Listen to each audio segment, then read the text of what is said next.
The female thief, disguised as a tourist, deliberately released the balloon in her hand, then used a remote disguised as a video camera to control the balloon flying toward the Kremlin. When the balloon reached the rooftop ventilation duct, the woman immediately pressed the switch on the controller. At the moment the balloon burst, a miniature controller fell into the air duct. As the red light began to flash, the mission to infiltrate the Kremlin officially began. Then the teammate dressed in a general's uniform walked straight in. However, to truly enter the interior of the Kremlin, they still needed to pass several layers of strict security checks. Seeing the unfamiliar faces of the two, the guard on duty immediately stopped them and asked them to show their passes. Nick, trying to stay calm, had no choice but to take out his ID. However, when the guard scanned the ID, the database showed no personnel information. Charlie immediately looked down to check and found the data was only 80% uploaded.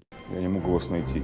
Just as the two of them were panicking, the data in the database finally finished uploading. Charlie then asked the guard to scan the ID again. Under Nick's sharp stare, the guard had no choice but to comply.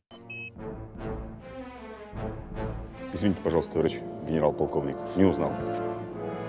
Then they immediately went to the basement door, took out a password cracker and inserted it into the access panel. Soon the password was decrypted. The two entered the room smoothly. They first clipped a signal blocker to the surveillance line, so that the footage captured by the camera remained frozen. Then they took out a miniature camera to observe the end of the hallway. While the guard was answering a call, Charlie immediately used a directional audio emitter to project the sound of dripping water toward the guard. The guard heard it and thought there was a leak in the restroom. He hurried over to check. Nick and his partner quickly pulled up a curtain to cover the hallway, turned on the holographic projector, and projected the image of the hallway behind them onto the curtain. No matter how the guard looked at it, the device could adjust the image to the correct angle. As the projected image on the curtain finished rendering, Nick took out the password cracker and opened the door to the weapons room. But when he opened the cabinet where the nuclear launcher was stored, he found it was filled only with empty videotapes.